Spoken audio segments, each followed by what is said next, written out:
दर्शक दीर्घा में बैठे सभी सम्मानित जनों का हार्दिक स्वागत अभिनंदन है। द स्टेज फाउंडेशन की ओर से जो ये त्रिदिवसीय नाट्य समारोह का आयोजन किया गया है, आज इस समारोह के द्वितीय दिवस नाटक दिग्दर्शक का मंचन होना है, जिसके लेखक हैं प्रियम जानी, परिकल्पना एवं निर्देशन है महेंद्र कुमार कनौजिया। आइए सीधे हम लोग चलते हैं नाटक की ओर।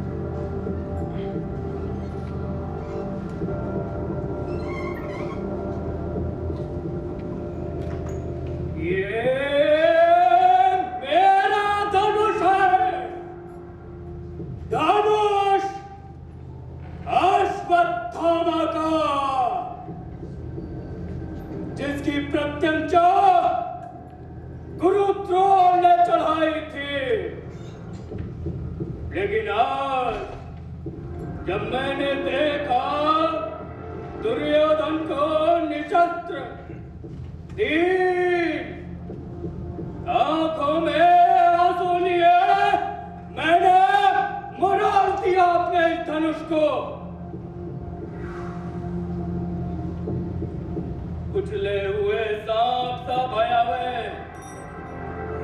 किंतु शक्तिहीन जैसे है मेरा मन। किसके बल पर लूंगा प्रतिशोध अपने पिता की निर्मम हत्या का। इस वन में भी भयानक, इस वन में भी भूल नहीं पाता हूँ युधिष्ठिर की वो घोषणा, अश्वत्थामा मारा गया, अश्वत्थामा मारा गया, अश्वत्थामा। गुरुजी, गुरुजी,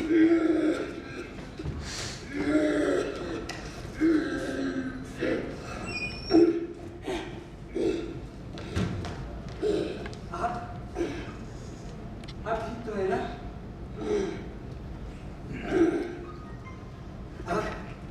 कौन? आप आराम से बैठिए।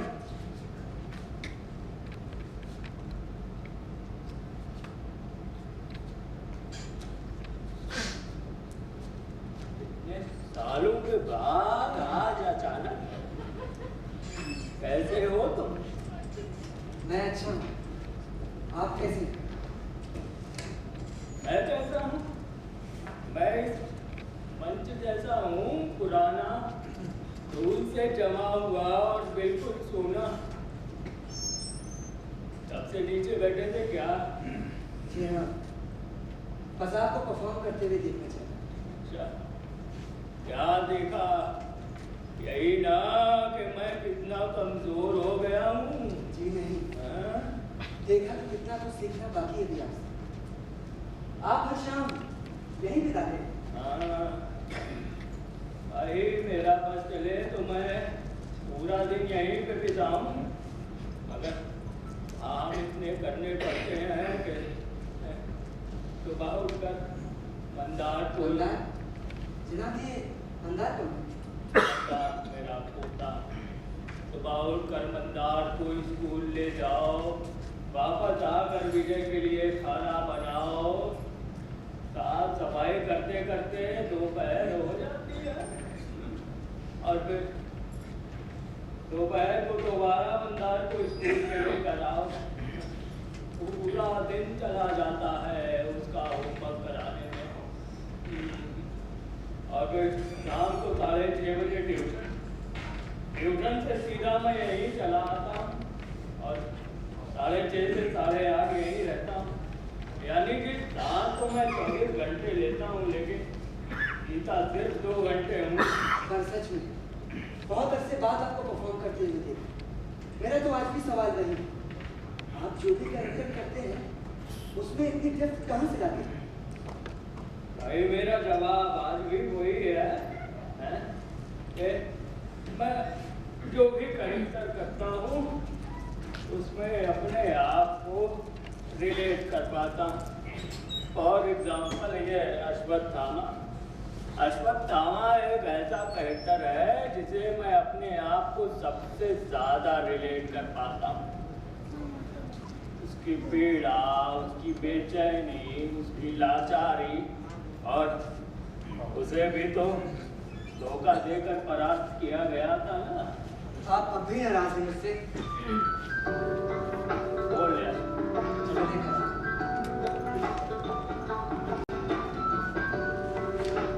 किसका है? अंधारा विजय विजय का होगा।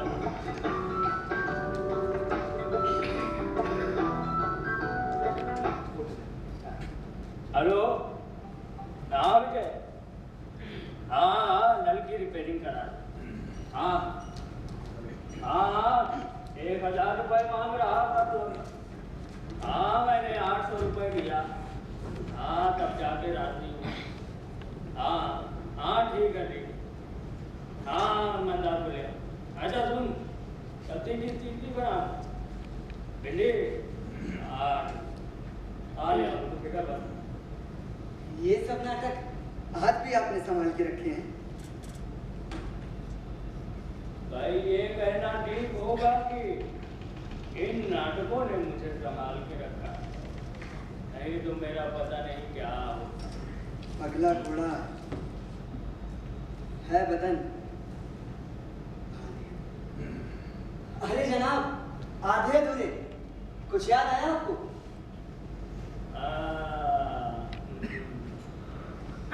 भाई कैसे भूल सकता हूँ हमारी पहली मुलाकात।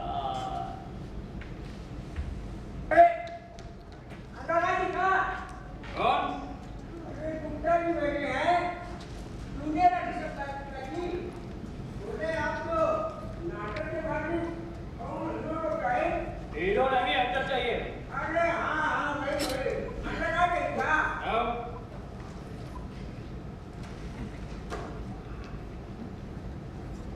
गुप्ता ने बताया नहीं कि मैं समय का कितना पाबंद हूँ। अरे बता रहे मगर क्या है ना कि यार लल्लन का जन्मदिन रहा। अरे लल्लन यादव इस शहर में हमारे एक दोस्त बा, हमने जब कहा इसकी कहा अरे वो भी आ सकता है, हम उसको बहुत बोले।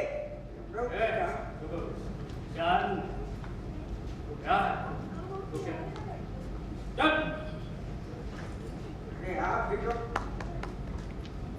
अरे हम उसको बहुत बोले कि हमारे कहा कहते हैं कि हाँ रिहर्सल है, तो हमसे बोलेगा कि रिहर्सल तो रोज रोज होएगा, लेकिन थोड़ी ना हो रोज रोज। अरे खाने जाने से लेट हुआ करती। मुंबई में कब से हो? अरे यही कोई 10-12 दिन। और रहते कहाँ पर? अरे यहीं रहती दादा जी की पीजी में 6 लोग के साथ रही थी। हाँ अच्छा, और इससे पहले नाटक वाटक में काम किया?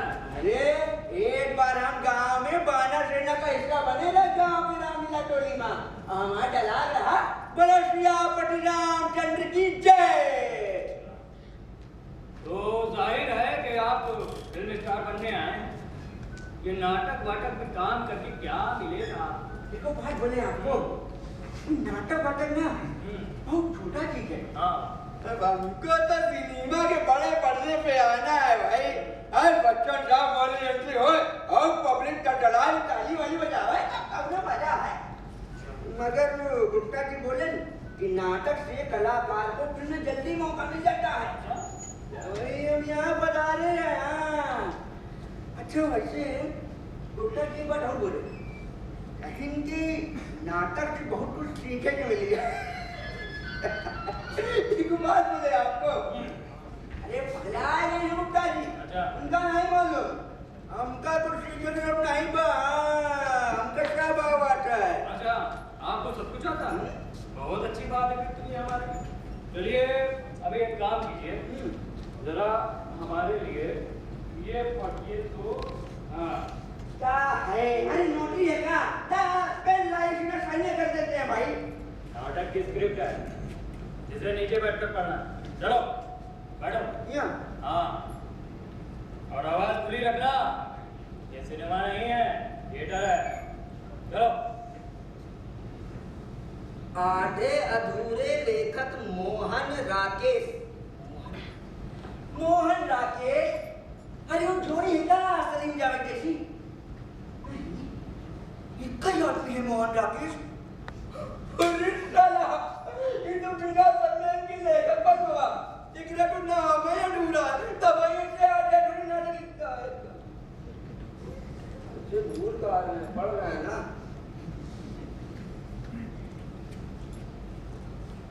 एक बार फिर से वही शुरुआत।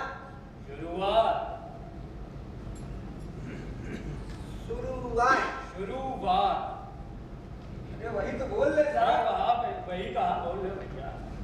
शुरुआत नहीं, शुरुआत। शाह से, शिरोमणि का शाह।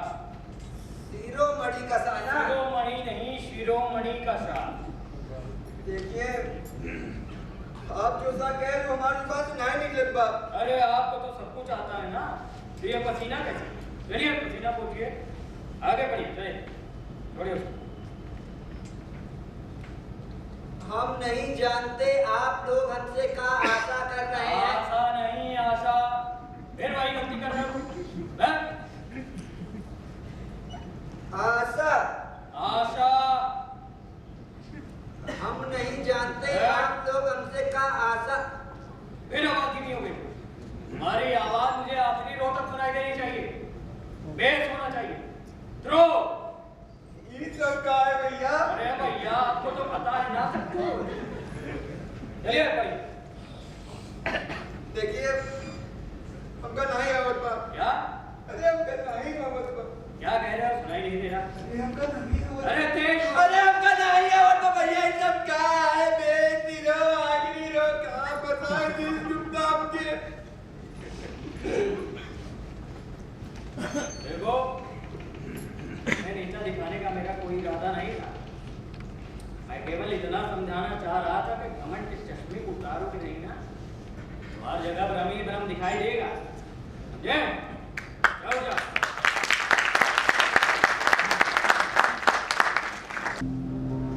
जाओ। सा सा नहीं, सही बैठो, सही बैठो। तरीका है? श। सा ध्यान दो, जब तुम श का उच्चारण करोगे तब तुम्हारी जुबान से हवा निकलनी चाहिए। श। सा सा हाँ, कोशिश करो। चलो। सा हाँ। शा हम्म शा हम्म शा। चलो आगे बढ़ो। क्या लिखा? एक बार फिर से वही शुरुआत। शुरुआत। समझ गए? चलो अब आगे क्या करना है, कैसे पढ़ना है, बता ना। शुरुआत। शुरुआत। हवा निकलनी चाहिए।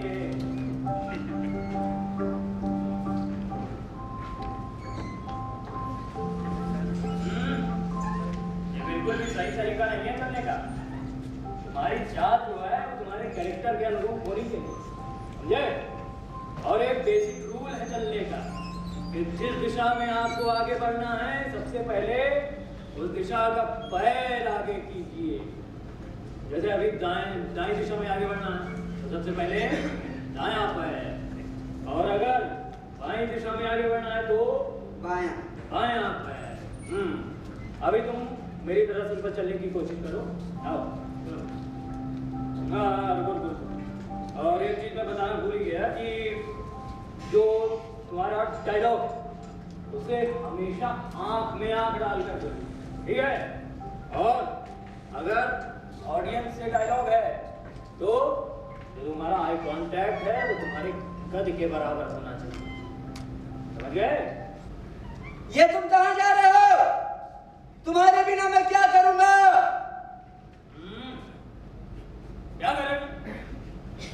हाँ, मैंने कहा था कि तुम्हारी ये आवाज मुझे आखिरी रो तक सुनाई देनी चाहिए। कम से कम पहले रो वालों का लिहाज तो करो, पहले हो जाएंगे। चिल्लाओगे तुम।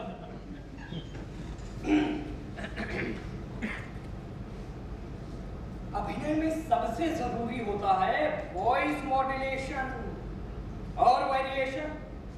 एक एक डायलॉग को अलग अलग तरीके से बोलना। अभी क्या डायलॉग तुम्हारा? ये तुम कहाँ जा रहे हो? तुम्हारे बिना मैं क्या करूँगा? हाँ, अभी मैं इसको तुमको अलग अलग तरीके से बोल के दिखाता हूँ, ठीक है? चलो। ये तुम कहाँ जा रहे हो? तुम्हारे बिना मैं क्या करूँगा? ये तुम कहाँ जा रहे हो? तुम्हारे बिना मैं क्या करूँगा? ये तुम कहाँ जा रहे हो? तुम्हारे बिना मैं क्या करूँगा? समझ गए? चलो, आगे बढ़ो। ना, अगर आप हमें नहीं मिलते ना, तो हम बम्बई की गलियों में ऐसे ही भटकते रह जाते। अरे नहीं नहीं, तुमने अपनी मेहनत से बहुत कम समय में बहुत कुछ हासिल कर लिया। मगर इसका श्रेय भी तो आपको ही जाता है ना। बस करो, ज्यादा मक्खन लगाने की जरूरत नहीं है। अच्छा सुनो, उस दिन मैंने तुम्हें आषाढ़ गायत्री की स्क्रिप्ट दी, लेकर आओ यहाँ तक। वो कालिदास का रोज देना हूँ मैं। अरे लेकिन क्या हम इतना कठिन रोल कर पाएंगे? नहीं कर पाओगे, तुम कर पाओगे, तुम ही कर पाओगे। मुझे सबसे ज्यादा भरोसा तुम पर। याद है मैंने एक दिन तुमसे क्या कहा था कि ज्ञान एक विशाल समंदर की तरह है। रोज इसमें उत्सुक होकर गोते लगाओगे तो रोज ये तुम्हारे हाथ में नया मोती देगा। पर अगर समंदर के किनारे बैठे रहोगे तो रेत और कंकड़ नसीब। याद है तुम्हें मेरी सारी बातें याद? मैं आपसे एक बात हमेशा से पूछना चाहता था, और यही कि मेरा हुलिया, मेरा रवैया, मेरी जबान जानवरों से भी बदतर थी, फिर भी आपने मुझे अपने ग्रुप में शामिल किया। क्यों? यानी कि तुम इनडायरेक्टली अपनी तारीफ सुनना चाहते हो? हैं? सब समझता हूँ भाई। मुझे तुम्हारी एक आदत बहुत अच्छी लगी, तुम्हारी ईमानदारी। रिहर्सल का पहला दिन था, तुम्हें पता था कि मैं समय का कितना पाबंद, फिर भी तुमने देर से आने का कोई बहाना नहीं। कोई और होता तो पहली इंप्रेशन अच्छी रहे, कोई ना कोई बहाना बना देते, लेकिन तुमने सब कुछ सच है। आप मेरी फिल्में देखते हैं?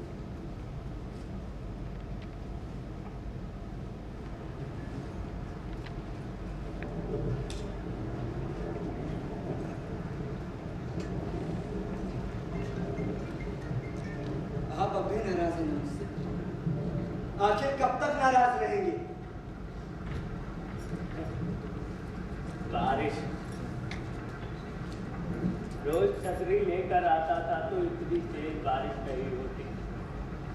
आज छतरी भूल कर आया हूं तो मौसम और इंसान अगर वक्त बताकर बदलते तो कितना आसान हो जाता।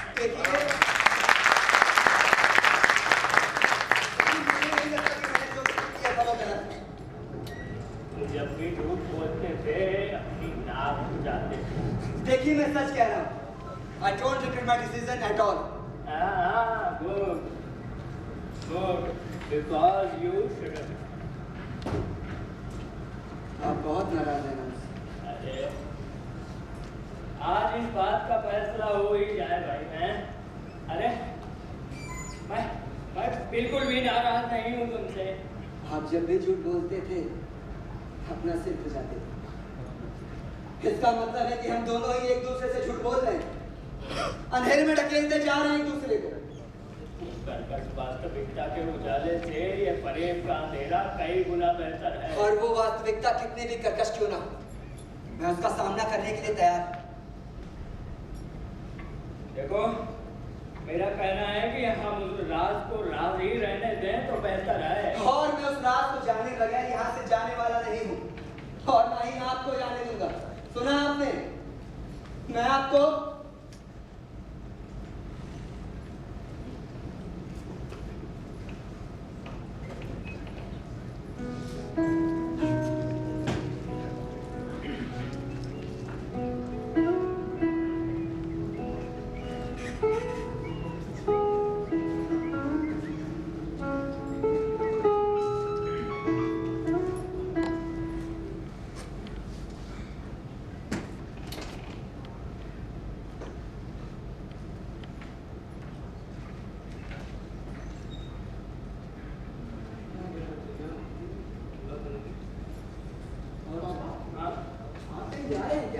रिहर्सल में जाना मुझे बता। रिहर्सल पे? नहीं पापा, आज मैं आपको कहीं नहीं जाने दूंगा। इट्स माय बर्थडे टुडे पापा। मुझे अगले महीने शो है और जो लड़का कालिदास का कैरेक्टर कर रहा है ना, बहुत नया, मुझे बहुत काम करना चाहिए प्लीज। पापा, आप एक दिन के डायरेक्टर का लिबास उतारकर पिता का लिबास नहीं पहन सकते हैं। विजय, एक दिन तुम्हारी माँ ने भी यह जिद की थी, बिल्कुल ऐसी। इस जिद की वजह से मैं रिहर्सल पर नहीं गया। शादी की पहली सालगिरह थी और वो मुझसे रेस्टोरेंट जाने की बात कर रही थी। इसकी जिद माना, गए रेस्टोरेंट सेलिब्रेट करने लगे। और सेलिब्रेशन के दौरान मुझे पता चला कि आज मेरे गुरुजी के बेटे और उनकी बहू की कार एक्सीडेंट में मौत हो गई।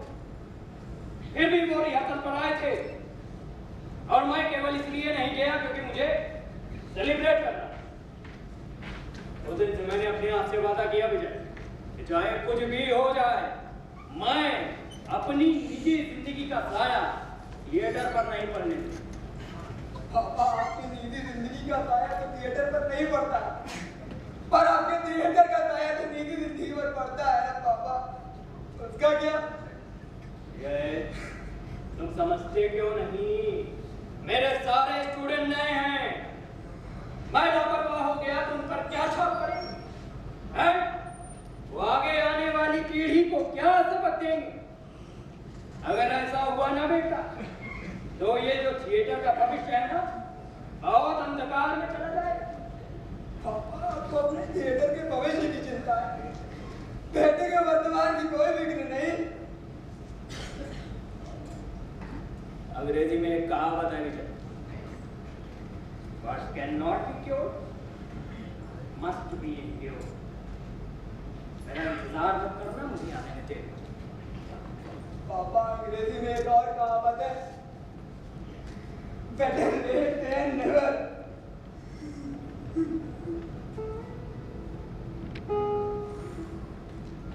Happy birthday to me।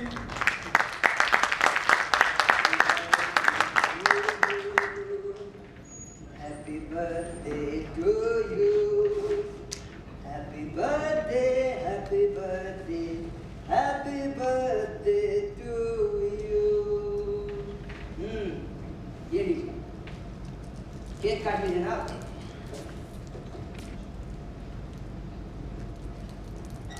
आज मेरा जन्मदिन है क्या? बोले, आज 19 जुलाई, केक काट लीजिए ना। अरे, अब मेरी जिंदगी में जश्न मनाने लायक कुछ बचा नहीं है बेटा।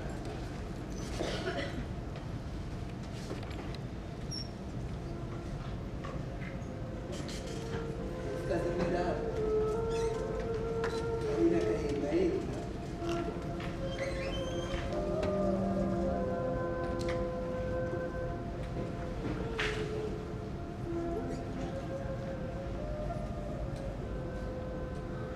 तुम्हें पता है मतदान का ट्यूशन कहाँ पर है?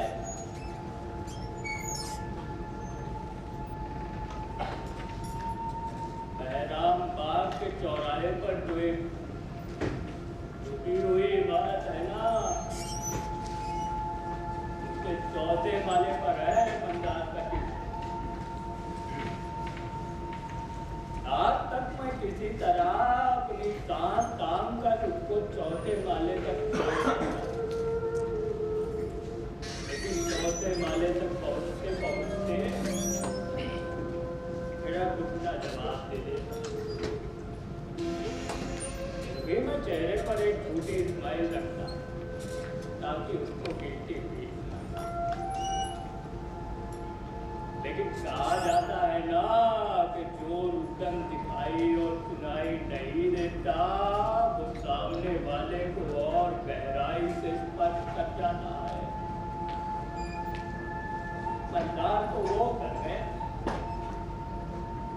और उसने मुझे ऊपर तक आने से साफ मना कर दिया। अब क्या करता है, ट्यूशन टीचर की बालकनी पे जाकर गाए करना।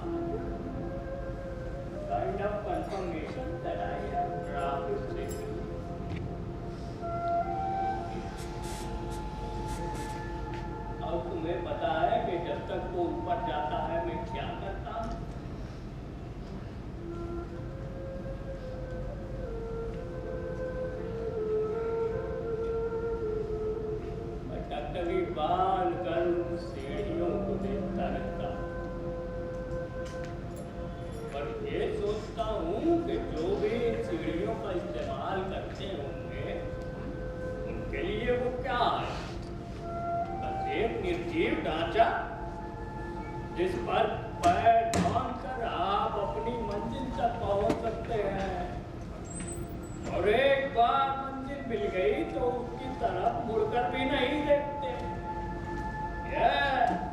This is the truth. This is the truth of human nature.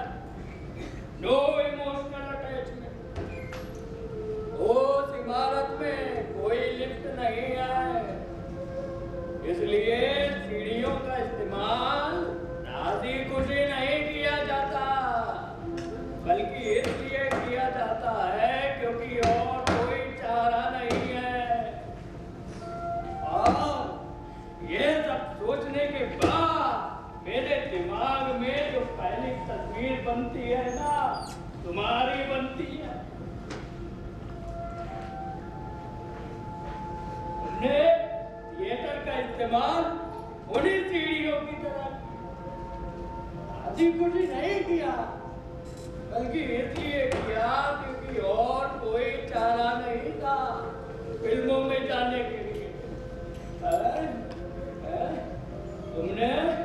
तुमने इस पर पैर रौंदते समय इसकी पवित्रता, इसकी भावनाओं के बारे में नहीं सोचा।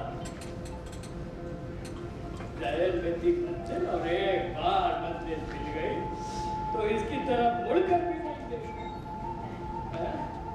थिएटर तो तुम्हारे लिए बगीचा था, जब मन किया आए, जब मन किया नहीं आए।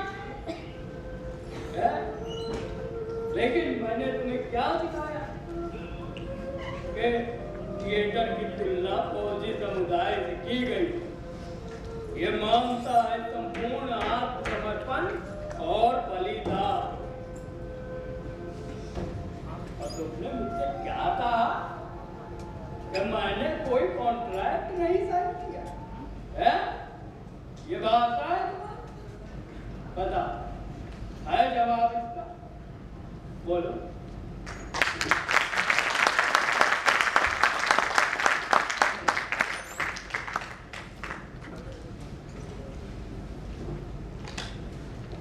और ऐसी कौन सी बात मैंने कह दी जो आप इतना भर कर रहे हैं? और वैसे भी मैंने कोई कॉन्ट्रैक्ट साइन नहीं किया। कॉन्ट्रैक्ट? ये तुम कैसी बातें कर रहे हैं? जरूर तुम्हें किसी ने भड़काया है। देखिए, हम कोई खिलौने नहीं है कि हमें कोई चाबी मिलेगा और हम नाचेंगे। एक दिन में ऐसी क्या ट्रेनिंग हो गई कि? देखिए, बात एक दिन की नहीं, हम कई दिनों से कहने की कोशिश कर रहे थे कि हम थिएटर छोड़ना चाहते हैं। और वैसे भी कौन सा आसमान टूट पड़ेगा आप पर अगर आपका एक मजदूर कम हो जाएगा तो? मजदूर? हाँ, मजदूर। अरे हम सब मजदूर ही तो हैं जो आपकी महत्वाकांक्षाओं का बोझ उठाते हैं। अरे इतना शोषण तो कोई किसी मजदूर का नहीं करता। देखो, मुझे पता है कि ये बेहुदा ख्यालात तुम्हारे नहीं। अब मुझे जल्दी से उसका नाम बताओ जिसने तुम्हें भड़काया।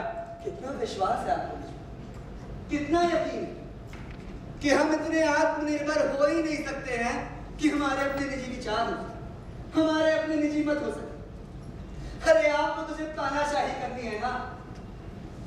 नियमों की गंध इतनी फैला रखी है कि सांस लेना मुश्किल हो जाता है। वही नाटक देखो जिसको मैं सुझाव करता हूँ, वही किताबें पढ़ो जिसको मैं सुझाव करता हूँ, उसी एक्टर को एक्टर मानो जिसको मैं एक्टर मानता हूँ।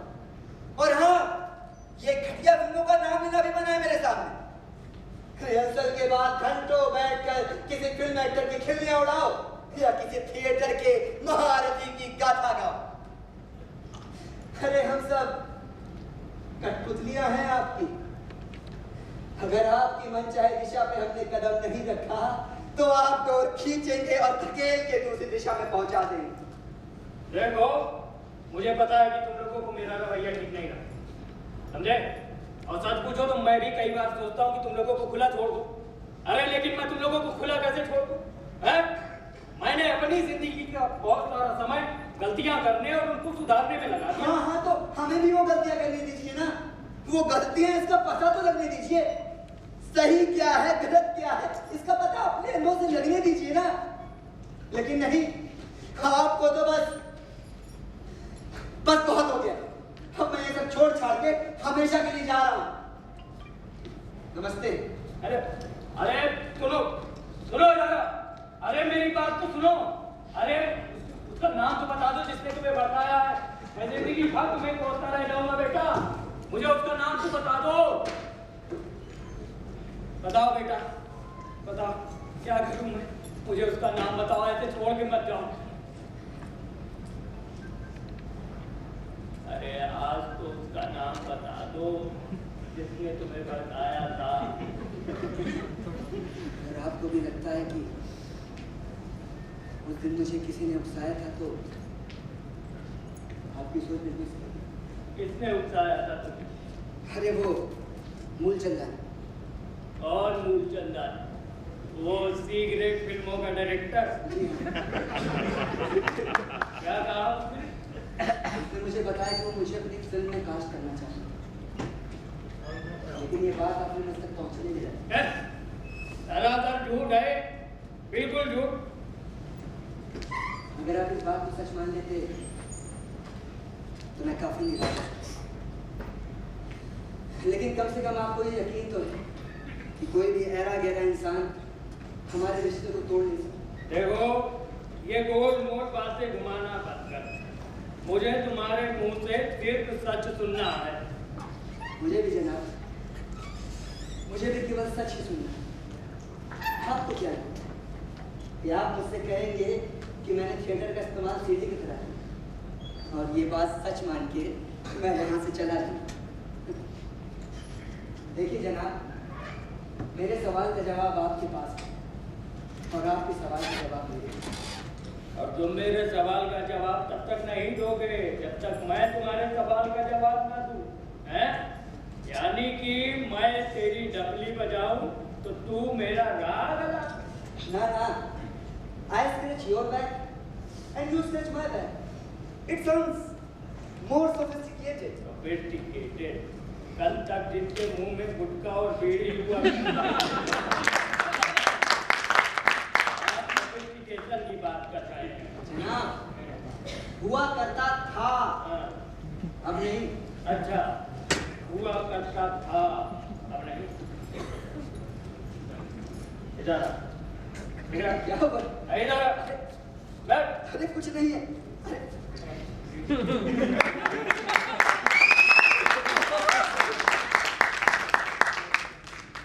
बेटा, बंदा चाहे कितना भी सयाना हो जाए ना, लाठी मारना नहीं पड़ता। अरे वो मैं अपने नेक्स्ट फिल्म में वो गांव वाले का रोल कर रहा हूँ ना, तो उसकी रिहर्सल के लिए है, you know, method acting. Method acting? अच्छा, इनको हत्यारे का किरदार मिलता तो ये हत्या करते।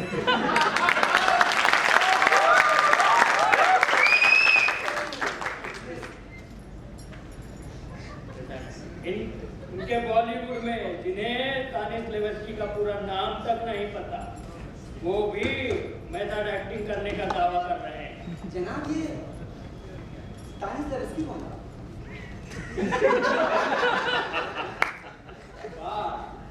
अब हुए ना सबके बॉलीवुड अभिनेता। सालों बाद भी बॉलीवुड को लेकर आप किराने बदलेगी कैसे बेटा? रोज मैं आप जैसे लोगों से मिलता रहता हूँ, आपसे मिलके मेरी राय और मजबूत हो गई। लेकिन आपको एक बात माननी पड़ेगी, इंडस्ट्री ने थोड़ी बहुत तरक्की तो कर ली।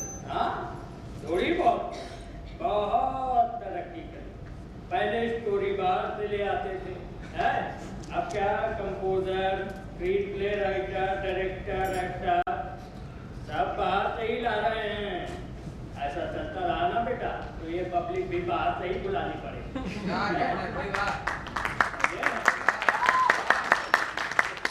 हिंदुस्तानी ऑडियंस को आज अगर मीडिया दृष्टि की आदत पड़ी है तो उसका जिम्मेदार सिर्फ और सिर्फ बॉलीवुड है। करेक्ट। मैं समझता हूँ इसमें जितना कसूर इंडस्ट्री का है, उससे कहीं ज्यादा कसूर हमारे दर्शकों का है। और वैसे भी हम ऐसी मसालेदार फिल्में क्यों बनाते? क्योंकि दर्शक इन्हें देखने आते। अब अगर दर्शक ऐसी फिल्मों का बॉयकॉट कर दे तो हमें झक मार के अच्छी फिल्में बनानी पड़ेगी। अच्छा, तो उसका जिम्मेदार भी बॉलीवुड ही है।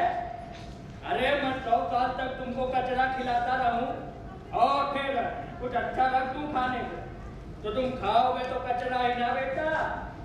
अब ऑडियंस कहती रहेगी कि इंडस्ट्री हमें नहीं दे रही तो हम क्या करें? इंडस्ट्री कहती रहेगी कि ऑडियंस को ये अच्छा लगता है तो हम क्या करें? अब इसी तरह एक दूसरे पर इल्जाम डालते रहे और आप इनको एक दूसरे पर इल्जाम डालते थे, अफसोस मनाते रहे। और आप इसी तरह फिल्मी एक्टरों को अफसोस मनाते थे। अपना केक खाते रहिए। ये कैसा लगा जनाब?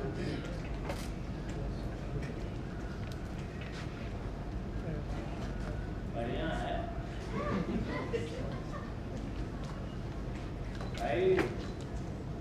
सच कहूँ तो वजह कुछ भी रही हो, आज मैंने बड़े दिनों के बाद अपना जन्मदिन मनाया है। जूनियर थे,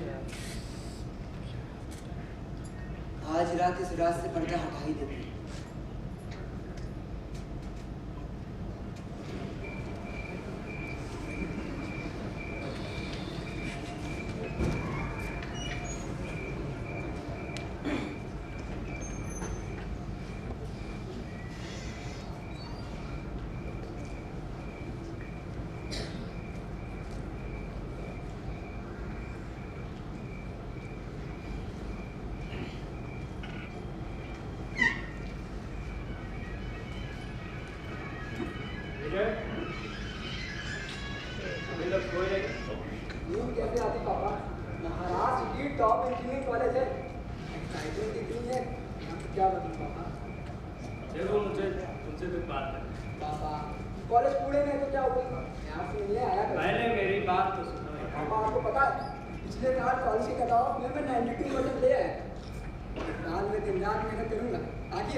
सबसे बड़ी प्रॉब्लम तो पैसों की थी ना, जिसे आपने सॉल्व कर दी।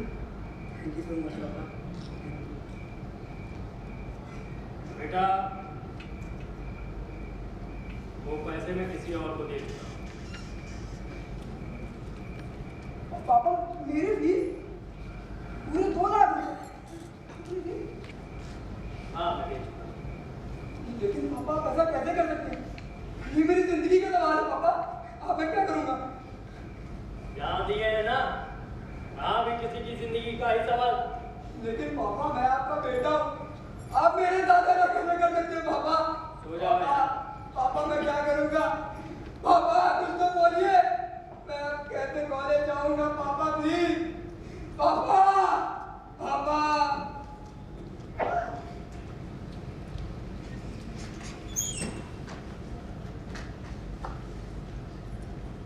क्या विजय जी तुम क्या कह रहे हो?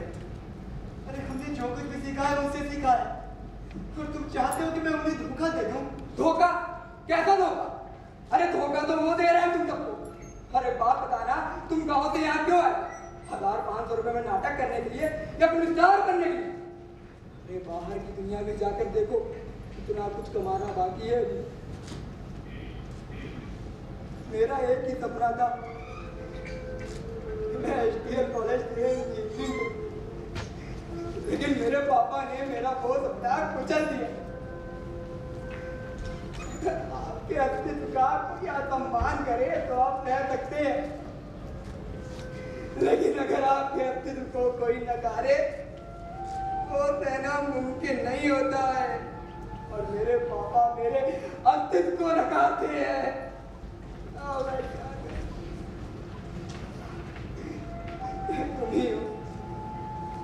मेरे पापा को मुझे लौटा सकती है।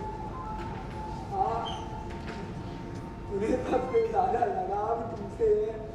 हाँ, हो सकता है कि तुम उन्हें धोखा दे दो तो ये बर्दाश्त न कर पाए, ये बिल्कुल हो सकता है। लेकिन मेरे पापा मेरे पास लौट आएंगे। तो प्लीज मेरे पापा को मुझे लौटा दो। तुम मेरे पापा को लौटा सकते हो? तुम बोलो, करोगे ना?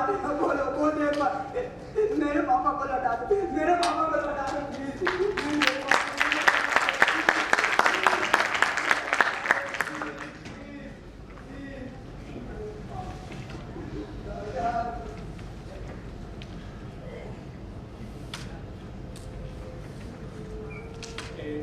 गाँव तरफ मेरे बेटे की एडमिशन डेट निकली जा रही। फिर भी मैंने बिना कुछ सोचे समझे सारे पैसे तुम्हें दे दिए, लेकिन तुमने मेरा साथ छोड़ दिया। ये थी मेरी नाराजगी की वजह, लेकिन मुझे नहीं पता था कि मेरे बेटे ने ही तुम्हें उकसाया होगा। अपने लिए अपने बेटे का सपना तक कुर्बान कर दिया, कभी यही पर सोचे बगैर कैसे? यकीन करना मुश्किल है ना कि मेरे अंदर भी जज्बात हो सकते हैं, है? तुम यहाँ से छोड़कर सब कुछ चले गए और देखते देखते सीरियल में अच्छा काम करने लगे। तुम्हारे काम से मेरे बाकी बच्चों को प्रेरणा मिली और वो भी एक एक करके मेरा साथ छोड़कर चले। ऐसा लगता है कि जब आप घंटों बैठकर ताश का एक महल बनाएंगे और कोई एक फूंक मार कर उसे बिखेर दे।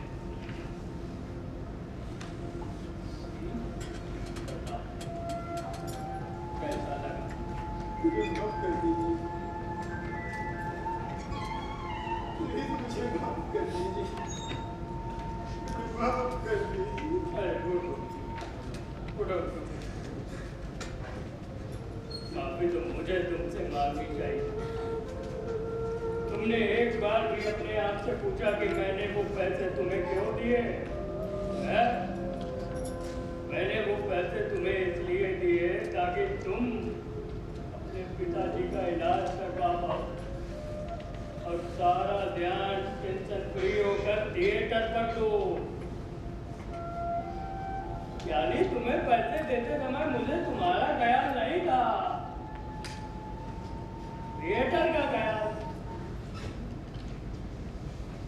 कितना स्वार्थी हो गया था मैं। अरे काश मैंने विजय के सपनों को थोड़ी अहमियत दे दी होती, काश मैंने उसे थोड़ा सा समय दे दिया होता, काश मैंने अपने बच्चे को थोड़ा सा प्यार कर दिया। आज मैं और विजय इस मुकाम पर आकर खड़े हैं ना, उसका जिम्मेदार सिर्फ और सिर्फ मेरा स्वार्थ है। अरे हम कलाकार इतने स्वार्थी क्यों हो जाते हैं, जो अपनों को छोड़कर कला के पीछे भागते हैं? वो ये क्यों भूल जाते हैं कि अपनों को खुश रखना भी तो कला है? अब जाकर हुआ असली दिग्दर्शक। आज घर जाकर मैं सबसे पहले विजय से माफी मांगूंगा। आपसे एक बात कही जना, उस दिन विजय मुझे अगर ना उकसाता ना, फिर भी मैं थिएटर छोड़कर जरूर जाऊँ। जनाब, हर कोई मशहूर होना चाहता है, हर कोई करोड़ों की भीड़ में अपनी एक अलग पहचान बनाना चाहता है। और वैसे बड़े सपने देखना पाप तो नहीं है। बेटा, मैं तुमसे एक सवाल पूछना चाहता हूँ।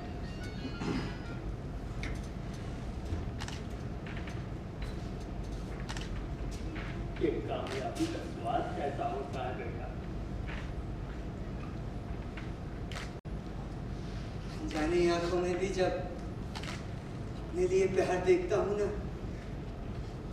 तो बहुत अच्छा लगता है।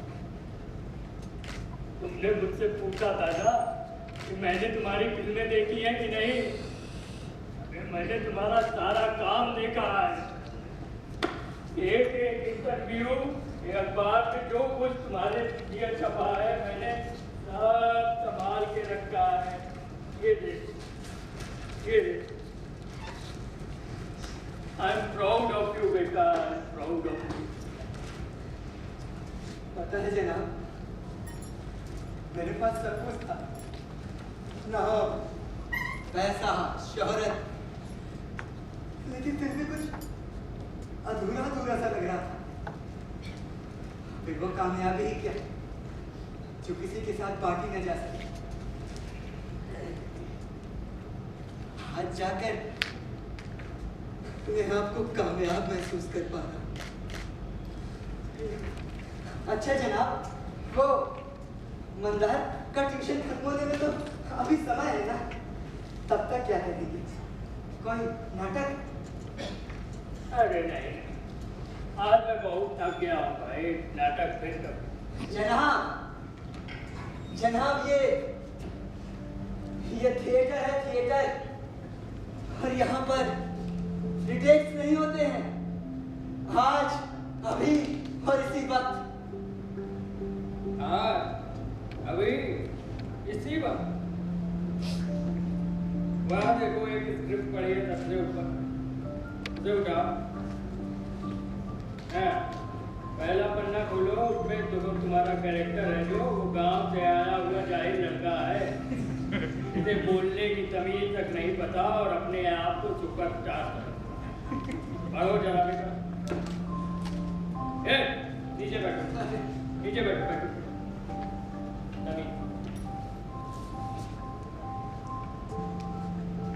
एक बार फिर से वही शुरुआत।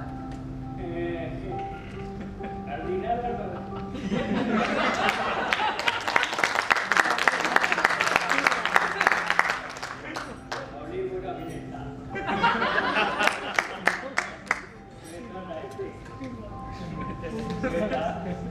जब वो जाहिर है और गांव से आया है, उसे बोलने की तमीज तक नहीं पता, तो सा और सा का फर्क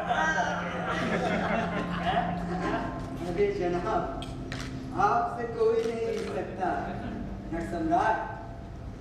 उठो, इधर।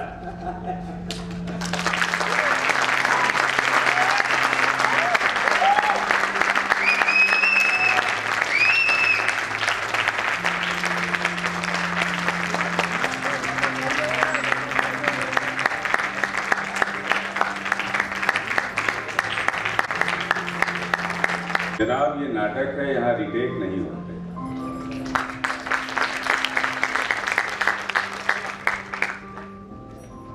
नाट्यकर्मियों के परिश्रम, त्याग और समर्पण को दर्शाता हुआ ये नाटक, यदि अपनी बात आप लोगों तक कह पाया हो तो इस हॉल को तालियों से भर दें।